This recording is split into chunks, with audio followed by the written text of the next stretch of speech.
Hey, we're back. We're back. Wholesale Hotties is live again. My name is Sharon Lee Smith, and I'm your MC for the evening. And I'm here again with Donda Mullinex, Monique Fell, Kate Gomes, my three amazing co-hosts.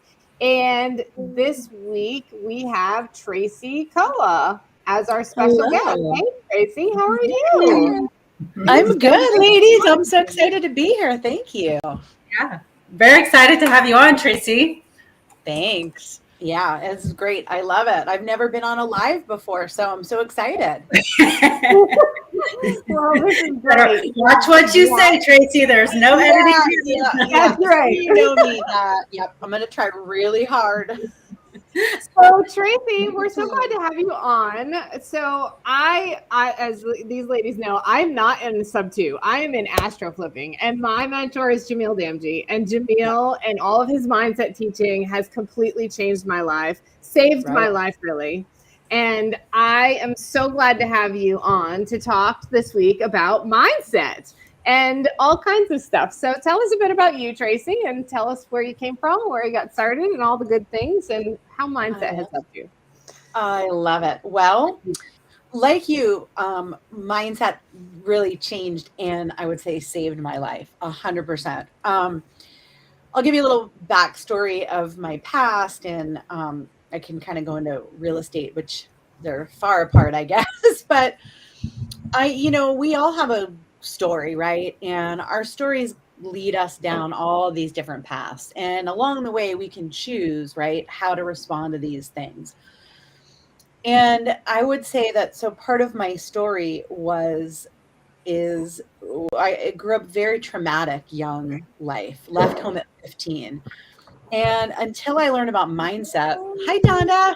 Until I started learning about mindset and even realizing that I had a choice, I was just a really angry young person, right? I was like this chip on my shoulder. Everything sucks. Look at my life.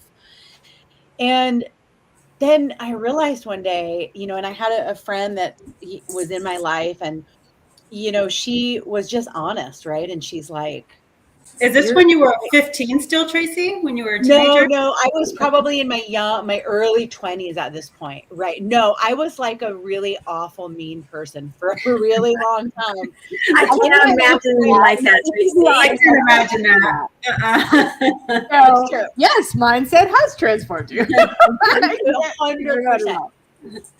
If you would have known me like even 25, 30 years ago today, it's different. Like I'm just such a different human because I've continued to work on my mindset like day in and day out. And I'm super passionate about it because without having had somebody who felt safe enough to be honest with me and say, you're an ass. Like, it's just really like, I know you and I know you deep inside. And I know that really isn't you. So do you want to do something about it? Or you just want to kind of keep being this person? Yeah. Was that like a friend or like an older mentor or just?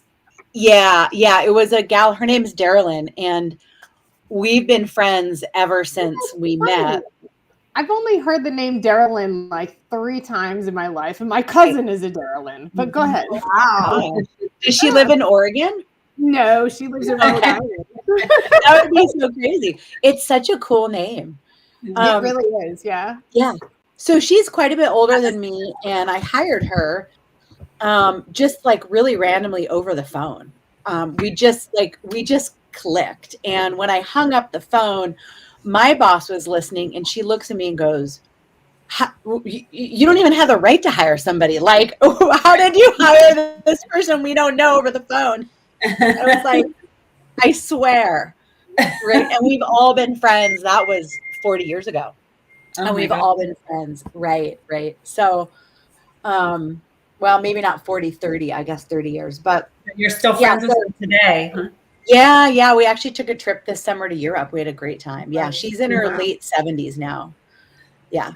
Oh. So thankfully it was somebody that just really saw the best in me and wanted to kind of give me that opportunity. And so she really mentored me, and she turned me on to a lot of the people that I still really resonate with today, just big leaders in the mindset world.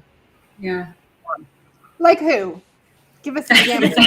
Well, I mean, right. We all know Tony Robbins and Grant Cardone, and they've been inspirational in moving me forward in life. I would say Bob Proctor and Joe Dispenza are two of the people that really helped me get that mindset shift way back in the day. Like that would, Bob Proctor was probably the first person that she introduced me to that really got me recognizing that I had a choice, and I could use these tools to just find peace, right, and find ways to manage the feelings of disappointment and anger and that sort of thing.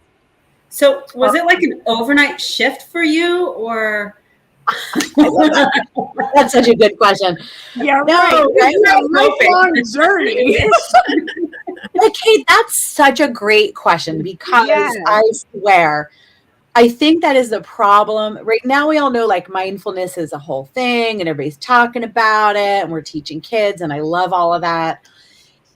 But I always I was a teacher for 25 years, and I taught mindfulness to my students, and I taught yoga to middle school kids. And, I would always say to the kids, look, guys, this is like the journey of a lifetime, and you're going to feel like you fail literally every time you try to meditate, for example, because it's really, really, really hard to just, quiet your mind. I'm like, I've been doing this for 30 years, and I still can barely sit quiet for a couple of minutes, right? So like, I don't even try anymore. I just go for a jog, and that meditates my mind, I think. Yeah. Exercise, absolutely. Yeah, that's an interesting concept too. Like, because you don't necessarily have to just go blank, right? You can meditate on something specific. Visualization is really, really helpful for this, as is certain types of music that you can use, like binaural beats or whatever, in certain frequencies and whatnot. That can be so helpful to get you into that delta or theta brainwave era where you can really be changing your life. Yeah, 100%. I think it's interesting that you bring that up, because now we have, data, right? Like Harvard did studies on mindfulness and on social emotional learning, right? And all these different impacts. So now we have data that proves, right, that not just do the different waves, delta and alpha waves, change the frequency, but we've got these neural pathways, right? And like those are so hard to change, and I would tell my students, like, and that's why, getting back to Kate's question, that's why it's just a lifelong journey, because these bad habits, I mean, we do them over and over, and that neural pathway, just gets deeper and deeper, and you're trying to get off it, and it's like, come on, like, I'm trying, let me get off this damn path and create a new one. Well, and even when you're talking about, like trauma or just past experiences, right? You're peeling back an onion layer. So yes, you get through one layer, but then there's the next one, and then you got to peel that one back. And guess what? There's another one. You know what I mean? Right. So like, yes, that's the beautiful thing though about mindset. It's not like the end goal, it's that journey, and each little step is a celebration, really, that you should be celebrating for yourself. I so appreciate that. Yeah. I think that's a huge part of it, right? Is like, it has to happen regular. You've got to have a disciplined routine. I mean, I always say, doing it once is better than none, never doing it, right? But doing what? Doing a meditation? Or any of it, right? Just any sort of like self-growth, right? Whether you're going to try to do visualization, or, you're learning to sort of change your mindset, or goal setting, meditation. It's better to do something than nothing. But if you really want to make a change, you have to be disciplined. Like, there's no way around it. You've got to, and I'm not saying you have to like wake up tomorrow and do all the things, but you have to pick one area and you have to be disciplined at it. And if you're not, you're not going to make the change, right? And So Tracy, if somebody was starting brand new and you indicated they need to be disciplined and start one and pick one, what would you highlight to prioritize as the one thing that somebody should maybe want to kind of start looking at, that they might want to do, that would be most benefit? I mean, I know everybody's individual and you got that to look at too, but what could you suggest? Hey, if you just never heard this stuff before, do this, and then maybe try this and then try that. Yeah, I love that. So I would say doing, whether it's a journal, recognizing the things you're grateful for, whether it's you write it in a journal or you just say it out loud. I guarantee you that will change your life. If you do that every day for 30 days, do it once a day, it will change your life. You reach out to me if you do it and it does not change your life, and we'll figure out how to help you, because I've not met anybody that has not made a dramatic shift in their life. When you take, No, go ahead, finish.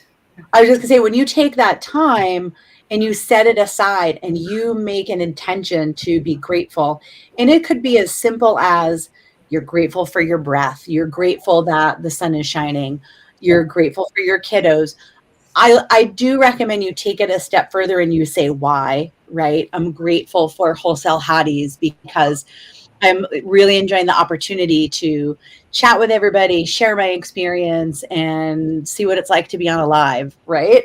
So take a minute, right? Just start out, do 5 things that you're grateful for and say why. You could write it down, you could just say it verbally, but do it every day for 30 days.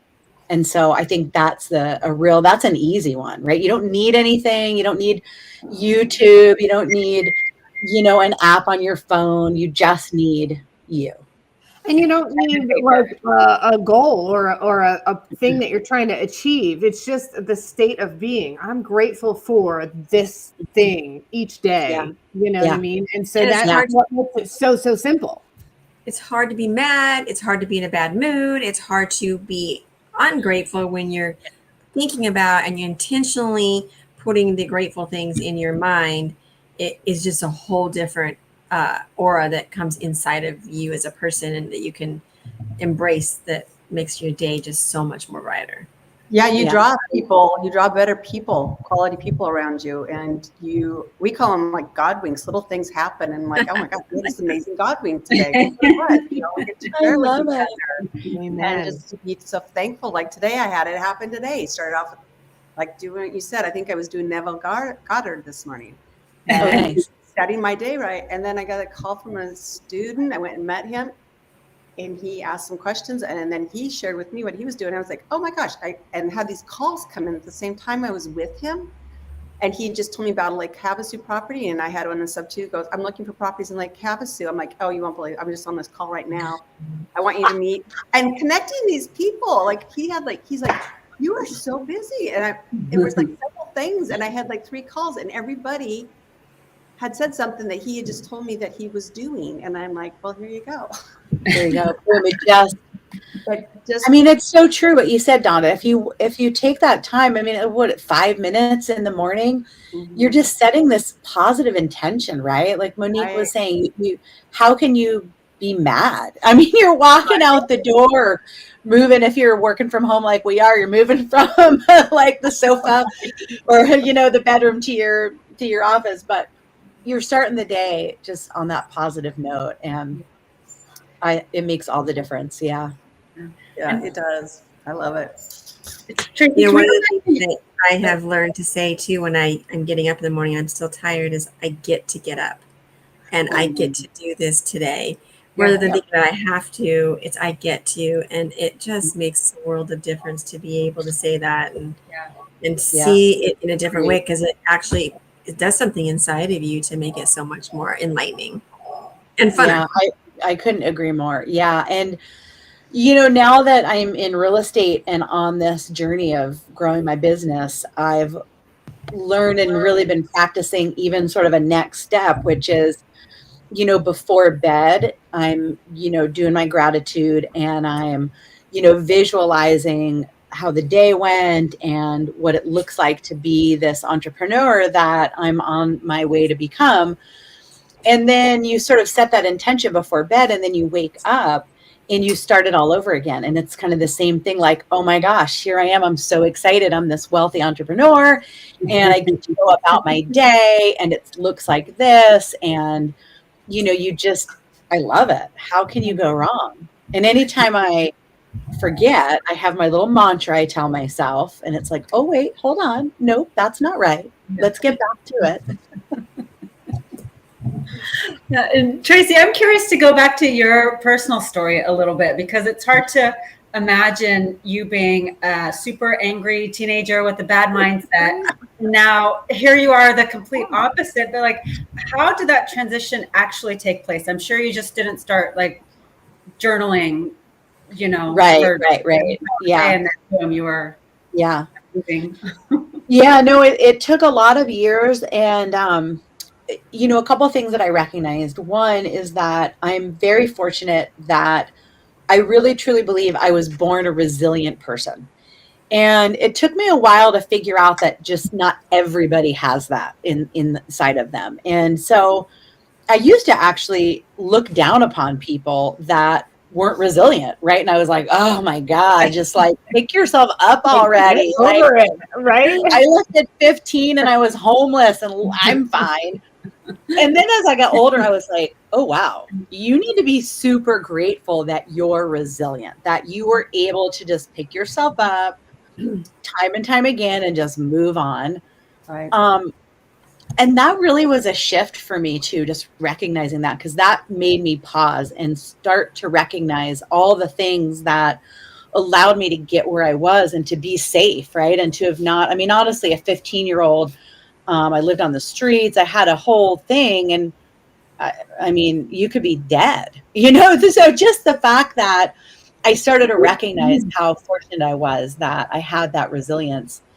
And then I also think I had just a growth mindset from a younger age, right? I don't know if it was just within me, but I was able to take feedback from people, right? Like my friend Carolyn that I talked about. And through my life, learn how to take all of these setbacks and challenges and turn them into learning opportunities, right? And growth opportunities. And that also comes with, you need to take feedback from people. You need to be able to hear people say, you're a jerk, right? You're like, oh, wow, I didn't mean to be that like that. Like, and then you have to kind of go into yourself and figure out, what did I say that caused that reaction? And I tell you, I have no idea where I learned that from. My parents were not like that at all. Maybe that's where you learned it from. You knew what you didn't want. Oh, let me tell you, girls. But it's just been a journey. It's taken me a long time. But again, just learning from every challenge, every mistake, every heartache, every, breakup, every anything in my life, I've just used it as an opportunity to go, well, that sucked. Like, how do we not do that again? Right. Definitely not perfect at that, let me tell you, but yeah. Life is never going to be perfect. No, but I will say I'm just so grateful. I think a lot of we lost our home in a wildfire several years back.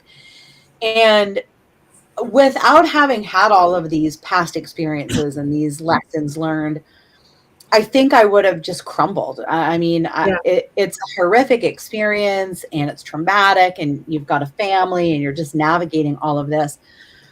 But for whatever reason, it was like, we woke up the next day, we're like, all right, we woke up to a YouTube video that someone sent us of our house on fire. We're like, okay. Where were you? Wow. Where were you? Had you just evacuated to? Yeah. So everybody had to evacuate. It was like the whole town burned down. It was really sad, like what you see in LA, but on a much smaller scale. Yeah. But, thousands of homes burned and, a handful of people died. And it was really pretty traumatic for, the whole community. I was a teacher at the time. I had most of my students lost their home. And, we woke up to this video and it was like, okay, well, let's go buy some underwear and a toothbrush. Like, let's go. And so many people would come to me and go, how are you, like, how are you even at work? And how do you're just rolling with it? And I swear it really has to do with that mindset shift of just being open to learning and growing from all of your experiences. Yeah, one of the greatest things that one of my mentors had told me, not to me on a previous one, was be where your feet are. Right. And in that moment, right, that's what you're doing, right? Is I'm alive, I'm safe, I'm okay. Okay, what's next? Okay, I need a toothbrush and underwear, right? So you're just in that present moment rather than worrying about what will be in the future or lamenting what the past, all that was lost and whatever. You're just in that present moment and handling what has to be done. And that's, I think, the key to resiliency is that mindset of, okay, let me just, I'm okay, right? My feet are in warm, fuzzy socks. There's a roof over my head. There's food in my belly. That's right. Now what? What's next? Let me just handle it 1 minute at a time. Yeah. I feel like part of being okay in the moment like that is having the faith that the future is going to be okay also, right? Yes. That's such a great word that you use, faith, because I feel like in business, if you don't have faith, you're not going to make it. And I think a lot of us can attest, especially with, most of us here are in, the Owners Club, which is a little mastermind. And, we're really pushing through getting to that next level. And it's like, you're climbing the ladder. So for, lack of a better, visualization, you're climbing the ladder. You can't see where the top is and you're so close, right? You could just be like a rung away. And if you don't have faith that it's right there and you give up, like, come on, right? Or but faith that you can do the next step. Oh yeah. Yeah, exactly. And the next step. And eventually you'll get there. Yeah. It empowers you and it gives you that rocket fuel to be able to go to that next step. Because if you don't have that inside your head, then you just keep stagnant. It's hard to go to that next step because it's different. It's just different when you're growing and changing and doing different things that you're not used to. It's like anything you start new, it's a little bit harder at first. It gets easier as you get better at it or as you've done it more times, repetition, that sort of thing. And so it's definitely makes a huge difference. And I think too, just life skills, after you've been through things, you're like, that really wasn't that big of a thing. And you just realize each time when you have a challenge, it may be a bigger challenge, but you just like, you know what? It always works out. Yeah. I agree with that. One way or another. Yeah. One way or another, but it's true. One way or another. Yes. What was that? You either learn or you grow. Like, no, what is it? You don't ever fail, right? You don't ever lose anything. You learn or you grow, or Yeah. So true. Yeah. So it's just been a ongoing, through my adult life, and truly, it's so cool because I have one kid. She's 18, and it's just really cool to see. She recognizes within me how hard I work to become my best self and to change the patterns, right? Those generational patterns. I could have so easily just kept being a jerk, had a kid, raised her the way I was raised, and just been like, like my parents, like, oh, well, you should have seen how I had it kind of thing. Right. You could just do that. It's super easy to do that. It's hard what we're doing. It's hard to change and to grow. And so to me, that's like one of the coolest things is to see that she recognizes and appreciates all the effort that I put into, just being a great parent. I love it. Was there a moment that you can remember where you where you knew that all of a sudden, like, I actually have a choice. I can choose to be this angry person, or I can choose to change. Yeah, that's so funny. I do. I was in Target one day, this is years and years and years ago, with my ex-husband, who is just a doll, and he's very quiet. And I was returning something, and I'm like at the return desk. Well, I don't even know what the situation was. I probably didn't have my receipt, right? And I'm like furious that they're not going to return my thing, right? And of course, it's probably all my own fault, right? Like I probably showed up, no receipt, and I'm like, hey, this used thing, will you take it back? And I was livid, like I lost my shit. And I remember my poor, sweet ex-husband looking at me thoroughly humiliated. He was so embarrassed with me. And he left, he walked out of the store. And so here I am standing here at the counter. And Crazy it just lady at the counter. it like hit me like a ton of bricks. Like, oh my gosh, what is wrong with you? Like, this is not who you want to be in the world. And the woman on the other side of the counter, it's like she watched this happen in my head. And I kind of paused and I apologized like profusely to her. And I think she thought I was like nuts, right? I think she was like, That's okay. separate personalities. Her medication kicked in at that time, right? What's that, Donna? He was thinking, oh, that gal's medication just must have kicked in. Exactly right. Exactly.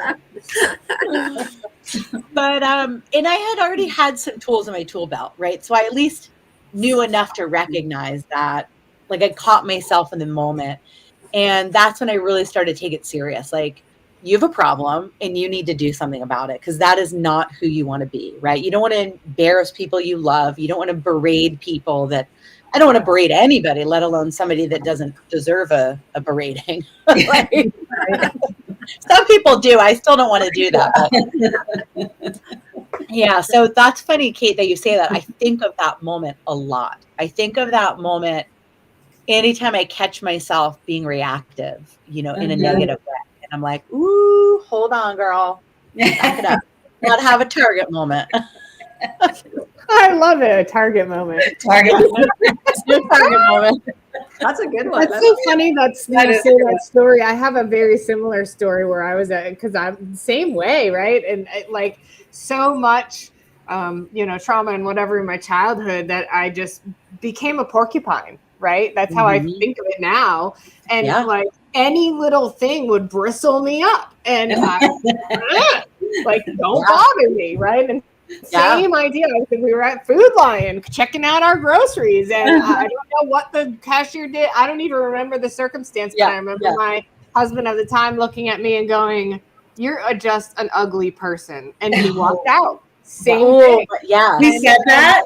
Yeah, I mean, he was verbally abusive anyway, but he was gonna tell me off in front of that cashier. But in that moment, it made me think same thing of, okay, what am I doing? What am I like? What's wrong with me? It's not what's wrong with me, but you know what I mean. Like, what I don't want to grow up this way. I don't want to be this person, right? And so I love that. That certainly helped me as well.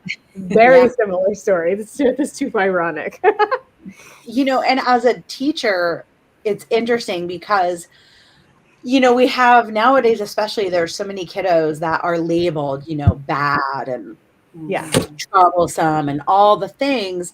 But here we are as grown adults, and we can't manage our own emotions and reactions. Why? Mostly because of trauma that we haven't dealt with.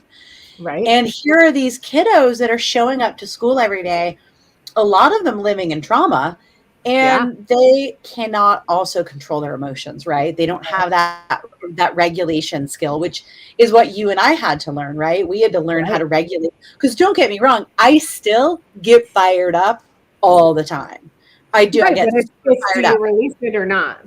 Right. I don't. Right. I've learned. I get fired up, and I'm like, okay, hold on a sec. And then I've got my little mantra I tell myself, and we're good.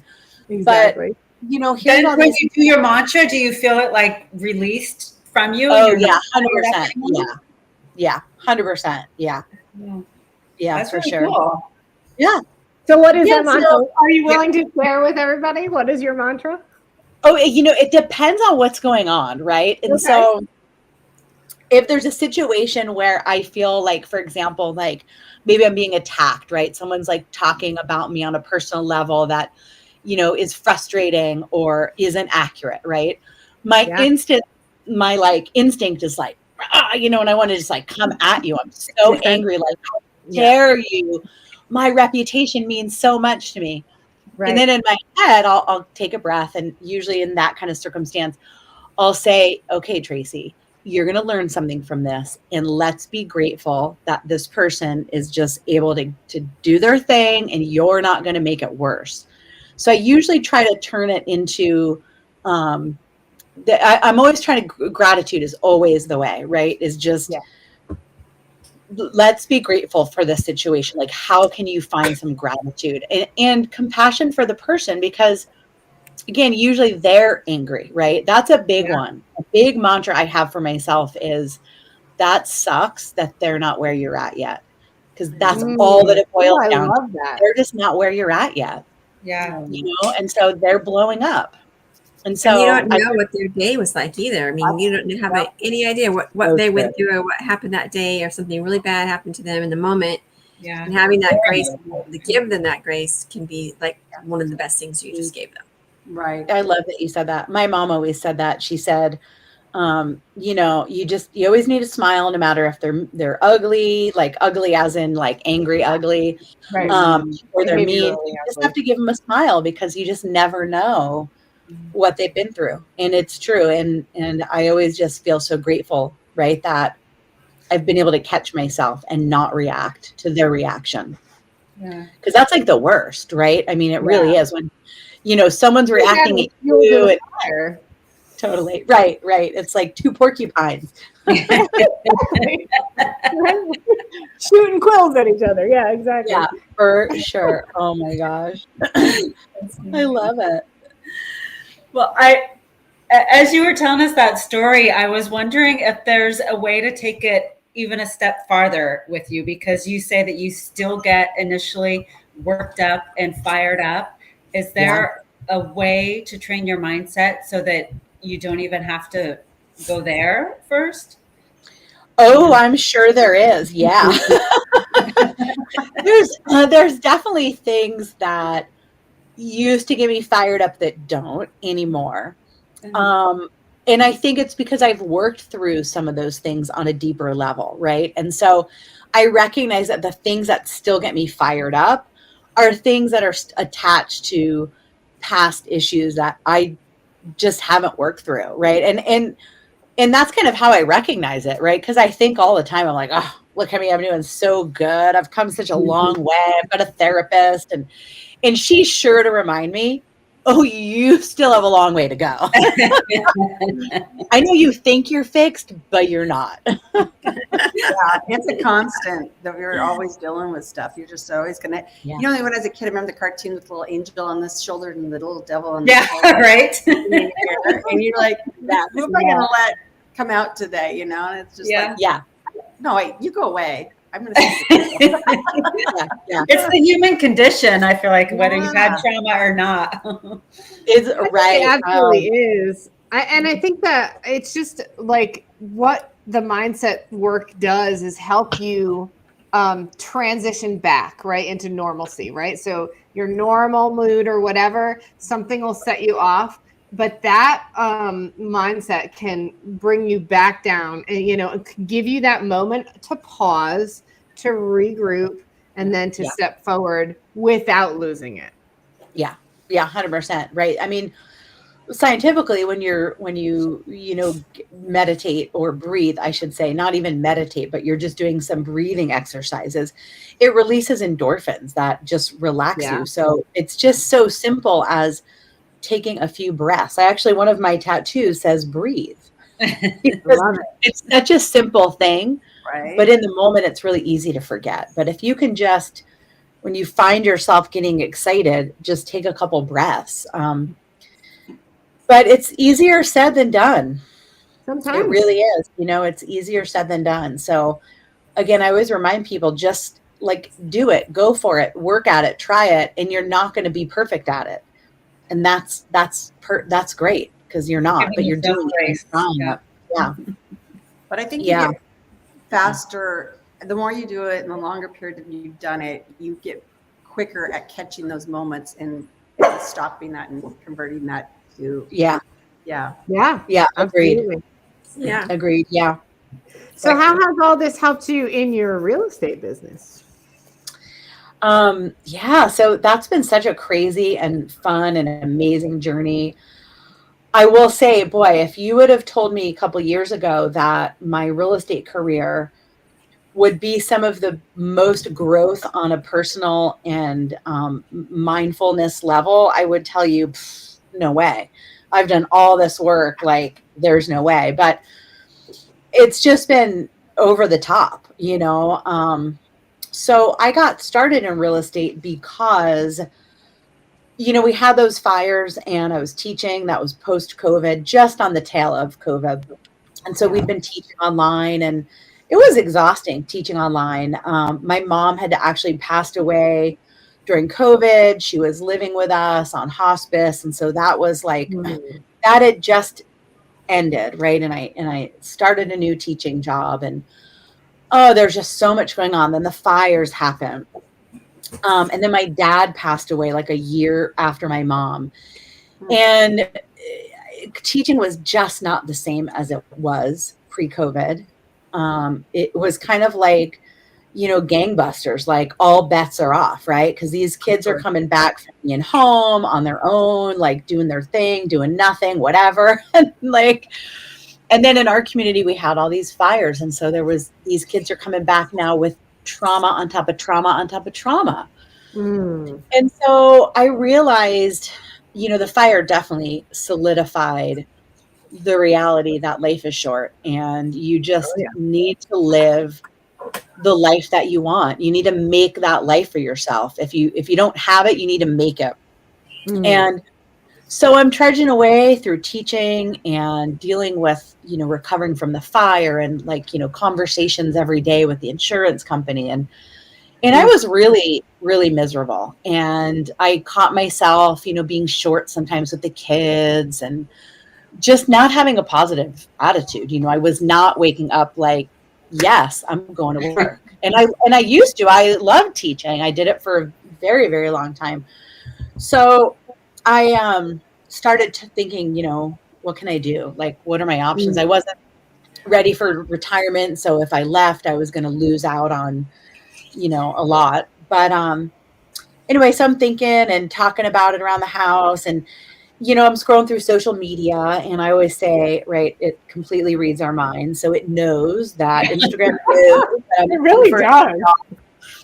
And so every work from home advertisement comes up over and over. And I must have clicked on a real estate one, because then forget about it. It is real estate, real estate, real estate, real estate. Yeah. So, right. And ironically, my dad was a real estate investor. We did not have a good relationship. I hadn't talked to him in years, but I clicked on the real estate one, and I'm seeing all these real estate things coming through, and I decided just to go for it. And I was like, I'm going to just check out one of these, mentorships. It was not sub 2, it was a mentorship. And I did their little weekend course that they offered, and I just went for it. I full on had faith in myself that I would make this happen. And I didn't know how it was going to go. I didn't know what was going to happen. I'm a single mom. It was scary as heck. It still is scary. What kind of mentorship was that first one you did? Yeah, I did a mentorship that was a women-focused kind of mentorship. And I will say it was great at first, because I felt really safe, right? Because I had to be, you're getting into a whole new thing, and you have to be vulnerable to learn. And as an educator, we're pretty much used to being the expert on the subject matter. Yeah. Like, we don't really like to not know what's going on. And so it's true.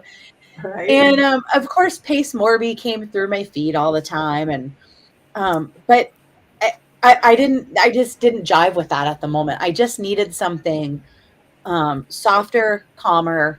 You needed and some women, huh? I did. I just needed some women that I felt that it would be safe, right, to just step into this whole new thing. Well, welcome to Wholesale Hotties. That's right. Welcome to Wholesale Hotties. Anyway, go ahead. Sorry. No, it's great. It's true. And I love it. And John. yeah, that was perfect. But it was just a great experience. I met so many amazing women that I'm still friends with today. And I really built up a great foundation and understanding of real estate, so that when I moved and kind of pivoted my focus more onto sub 2 and joining sub 2, I really was able to step in feeling really confident in myself and my skills and knowledge. So Nice. I think that was helpful. It's just what I needed at that time. Yeah. So gosh, I did that. What kind of mindset tools do you think that you had to use during that transition time? You know, once you realized you didn't want to teach anymore, that's a big change. It was huge. A lot of faith. I mean, I had to have a lot of faith in myself. And my daughter's adorable. She's so cute. She's always like, so proud of me. And we were doing some financial aid stuff for her for colleges, and they needed my my AGI. And fortunately, I had enough depreciation that I had, no income, paid no taxes, right? It was like a negative number. And so I'm sharing this with her, and she was so cute. She goes, "Oh, Mama, it's okay. This year's going to be better. Don't worry. You'll make money this year." It was and I was like, "Oh, girl, we need to have a conversation about depreciation." And I talk about taxes. It was really cute. But so that was helpful, just, knowing that I had her confidence in me, but it was just a lot of faith. And, I know that I'm a talented person and I have a lot of things to offer. And so obviously I could always fall back on teaching or, a bazillion different things. So I just remind myself when it gets scary that, you can do this, and you've done lots of hard things. This is not even close to one of the hardest things you've walked through. So you got this, right? You can do this. And I tell myself that a lot of times, like practically every day. When you're a new business owner, there's a lot going on, right? There's just a lot of moving pieces. There's things that you have to do every single day, whether it is, and it's a lot of it's mindset, and consistency, and just taking action rather than just thinking about it. And those are all really hard things. So it was a combination, I think, of I probably leaned on Tony Robbins and Grant Cardone more than, I'd listened to them quite a bit, and read some stuff, and I've always done Tony's free stuff that he does, but I never came at it from an entrepreneur mindset. And so I started kind of diving back into those guys a little bit, and looking at it from, okay, now I'm a business owner. Like, okay, you like have a whole new thing you've got to figure out. Yeah. You kind of have to brainwash yourself a little bit, right? When you're making changes. And great way to put it. Mm-hmm. Yeah. I mean, when you don't know where money to pay the mortgage is coming from, and you're telling yourself, "Don't worry, I can see it. I can see myself, putting it in the bank. Don't worry, I can see the transfer going from my bank to the mortgage company. No problem." I mean, talk about some faith, right? Like, because that's what it's like to be an entrepreneur in the beginning. Every day. Every day you're like, am I going to make some money today? I hope so. The mortgage is due in 4 days. Right. And then, like Donda says, what did you call it? The angel? Oh, the Godwings? Yeah. The Godwings. And then some Godwings show up, and it's like you get a phone call, and it's like, hey, I got this deal. You want to wholesale this deal? You're like, oh, boom. Yeah. There we go. There's the mortgage. for the next 2 months. Yeah. Thank God. Oh my Lord, right? Oh my gosh. Yeah. Yeah. It's a not crazy easy. thing. This business is not for the weak at heart or people. It's you really have to, like you said, you got to have a lot of faith in yourself, and you've got to. It's not like a get rich quick thing. People think, oh, look at they just fixed and flipped this house on TV. It looks so awesome. I want to do it. And And then even when you are a landlord or whatever, you are not just like one or two. You're not like these tenants think that you are such a wealthy person. Right. Oh, yeah. I had tenants not pay me for like 11 months because, well, you can handle it. No, dude, I'm fucking going broke. I need Roman. Yeah. You're like, Are you kidding? yeah. Let me show you my bank statement. You probably have more money than I do. Exactly. You're spending more on crack than I do on food. Yeah. Come on now. But Dawn, it's so true. It's like, yeah, it is not the faint of heart. You have to learn to pivot gracefully. I said that I was 150% in on private money lending and connecting lenders and borrowers for a year and a half. And I multiple times I would say to borrowers, like, you have to learn to pivot gracefully or you will not be successful. You're going to burn every bridge because deals fall through. If you're coming to the table and you can only find one person that wants to lend you money, there's probably a problem with your deal. Like, you should have 2 or 3 people lined up waiting in the wings because things fall apart, right? It could be as simple as someone gets cold feet or the funds, couldn't get wired fast enough or whatever the case may be. And so I've had to, say to borrowers, hey, that person's pulling out because X, Y, and Z. And they're always fairly legitimate. I've never had anybody pull out just because they have cold feet. It's usually something pops up last minute. Oh my gosh. And they just like lose it on you. And I'm like, this is not going to be the business for you. They need some mindset tools, Tracy. They do. Let me send you a YouTube. They were having target moments as a porcupine. Right, exactly. Oh my gosh. And you're going to lose money. If you become a real estate investor, Yes. 2 things are guaranteed. You're going to get sued and you're going to lose money. Don't say that.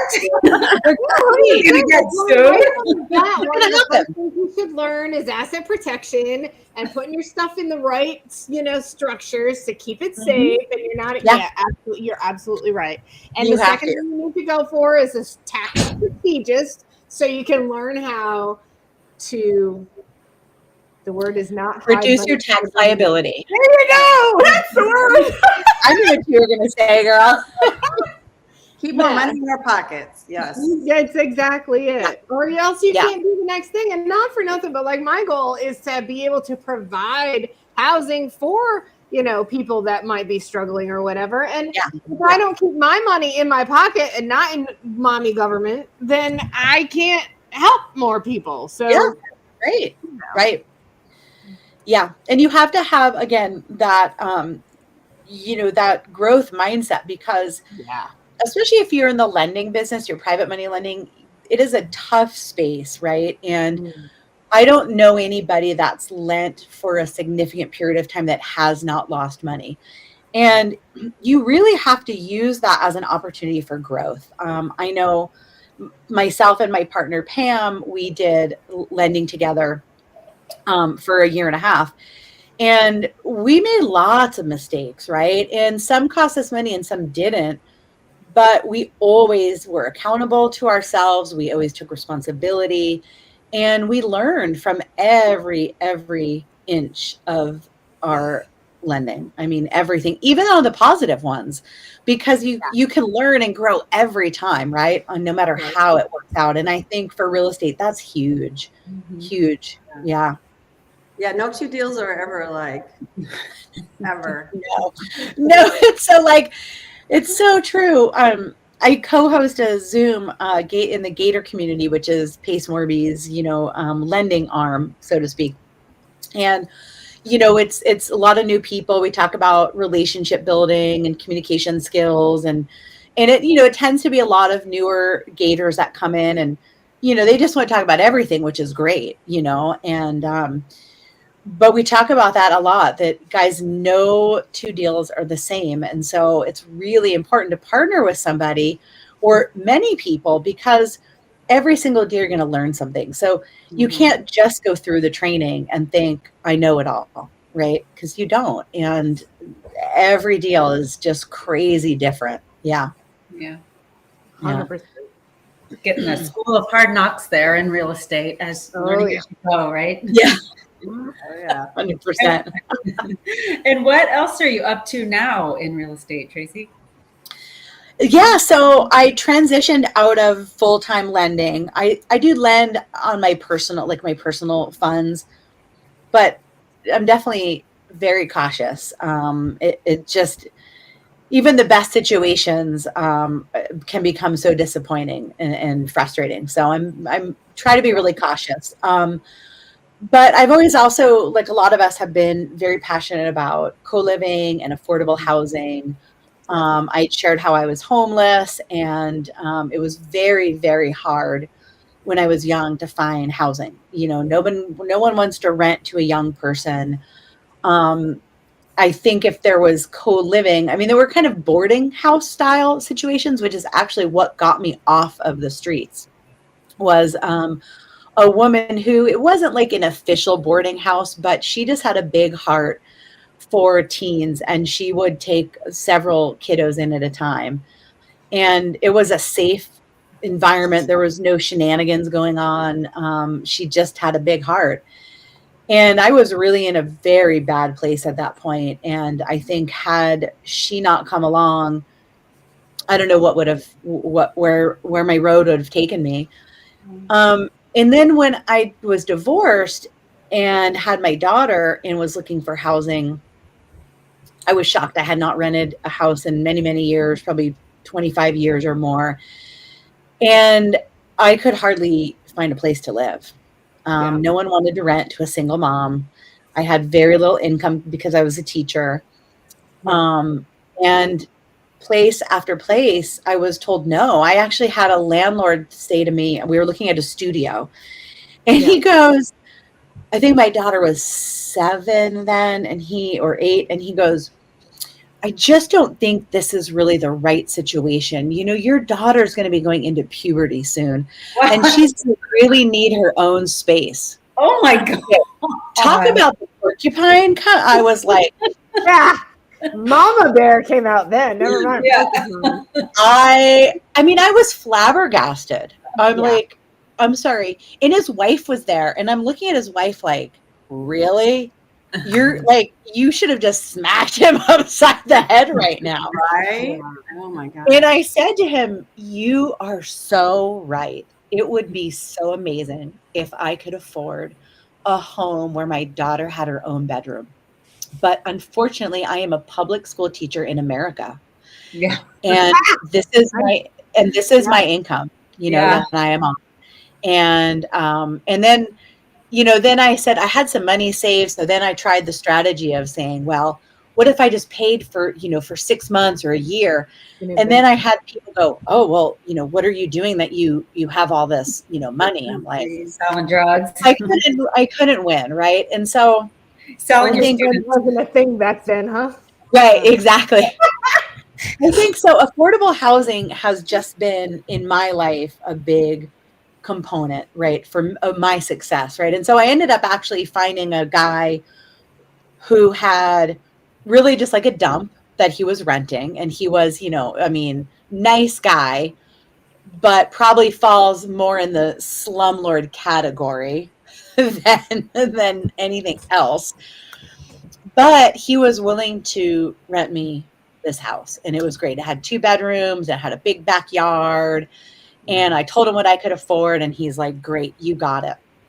And just so grateful for that guy. But, the affordable housing it's so hard. So I'm really interested in affordable housing. I love the thought of co-living. I think it's a great way for people that need to get back on their feet, or they don't want, maybe they're on their feet, but they don't want to take care of a big home and they don't want to be alone. There's so many different types of co-living. You know, Monique has co-living for sober living.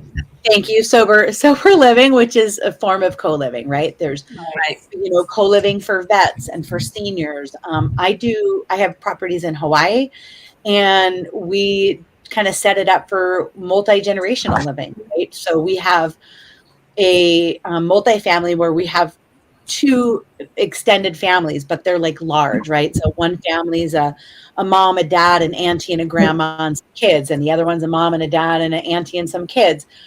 Nobody would rent to them all together, but they're better off being together, you know, especially for the little kids. They're not having to go to preschool. They're home with family. So it really does make a multi-generational impact when you can keep families together that want to be together. So that's a big part of what I'm working on is you know, building up my portfolio of properties that can support some fashion of co-living and affordable housing. And then another piece of that is that I want to continue to use my passion of education and educate. Oh, here come the puppies. They're coming in. I saw them. What's going on with that? Don't look behind the curtain. Yeah, don't look behind the curtain. The cat hasn't come up yet. She doesn't bother me all day unless I'm on a Zoom. Then she's like, "Oh, hi." But I also want to continue educating investors on how they can bring affordable housing into their portfolio, primarily through co-living, right? Even if you just take one of your properties that's housing, you know, maybe 2 or 3 people because it's a family, and you open it up and you could put 5, 6 people in that. I mean, you are changing lives dramatically. Not to mention, you're going to make a little bit more money. So it really is a win-win for investors. So those are my long-term goals. And then in the moment, what makes me money, because that, you know, here's like to your point, Sharon, people think, oh yeah, you've got some rental properties, you're rolling in it. No, it does not work that way. These are, you know, owning real estate is a slow go. It takes time. And really the passive income part of it comes a little bit later down the road. I mean, yes, there's some passive income, but you know, a lot of times in the beginning, we're stabilizing the property. You're putting funds away for when the roof leaks or the whatever, because we all know it happens.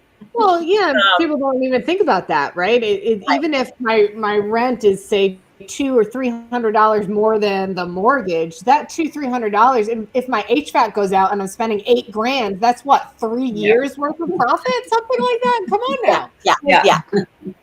Yeah, gone. exactly. Right. So what am I eating? Right? Exactly. Yeah. Exactly. Yeah. So then you have to have, at least, you know, for me, and I think for a lot of us, you have to have sort of a day-to-day active income. And so that was, for a while, about 1.5 years, was just strictly the lending side of things. But as I've moved away, I really had to learn new talents and skills. And one of the things I learned that I was really good at, because I'd done it all the time, was underwriting properties. Because when you're lending, one of the big pieces is you have to, you know, underwrite a property, comp a property, the whole kit and caboodle. And so I've gotten, you know, joined up with a couple of teams and doing some what we like to call bird dogging, right? So when somebody a wholesaler has a property they're trying to sell, and then I have, you know, a Rolodex, so to speak. Oh, I just totally aged myself there. What's a Rolodex, Tracy? I never heard of that before. Right. So I have my list of buyers on my. There you go.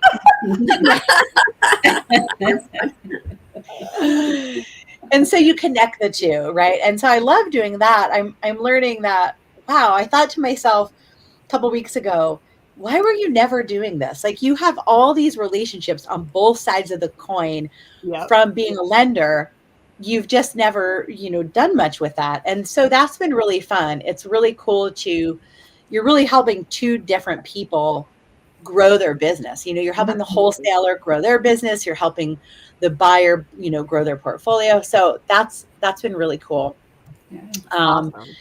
Yeah. So that's been keeping me really busy.